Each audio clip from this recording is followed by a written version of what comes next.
So to add to that, there was a woman on the podcast and her name's Efrat Ravid, and she's three-time B2B CMO. She's also a value accelerator advisor with Goldman Sachs. And her perspective was exactly like yours. She said, we should be spending no less than 20% of our time just talking to customers. And if we don't prioritize it at that level, we're not doing our job. Also, at the same time, Gartner, McKinsey, Forrester, Deloitte have all said that the CMO should take the mantle on as the chief customer officer, right? Like most B2B companies, there's not one person that's really in charge of the voice of the customer, right? We all kind of have conversations, we all have it in our head, but then turning that into something that we can execute on, that we can actually use to drive our entire pipeline is a very different thing. And this is the last thing I'll say from another person that I want to have you reflect on it. She was a three-time B2B CMO, came on the podcast. She was a CMO at IBM, Cisco, GE, ran the customer program globally at Nielsen IQ. And she said, Steve, when she came on the podcast, she goes, I just want to talk about one thing. And I'm like, okay, what would that be? And she said, the lack of execution. It's where all good strategy goes to die. If the voice of the customer is that important, how do you take it out of your head, the other executive's head, right? How does it make it into the teams and execution in the pipeline?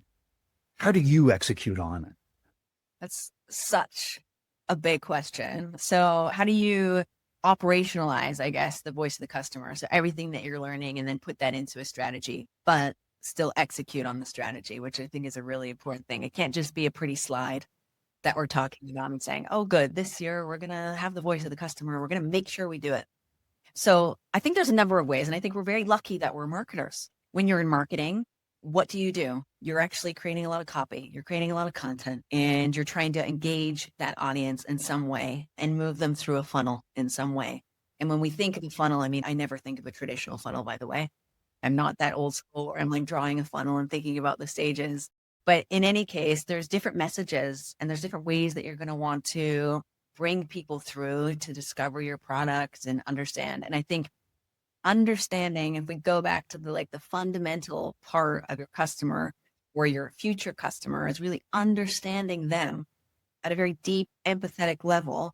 You're then able to communicate properly to them. And it's not, the sales part is probably on sales enablement, right? How do we get better at doing discovery? What are the 3 value selling things that we want to get across on every single call? How do we not bore people on a demo?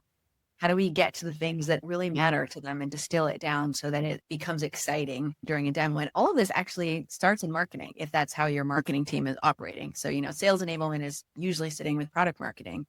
From a content and messaging point of view, that's also product marketing and maybe your integrated marketing. So we have the power within marketing to harness all of the information that we're getting from voice of the customer and then turn that into the programs that we're running quarter on quarter. You can have the same program. You can have your programs like your events and your partnerships and content and your outbound. And then you might be just refining that message as you're learning along the way from that qualitative and quantitative feedback that you're gathering from your customers.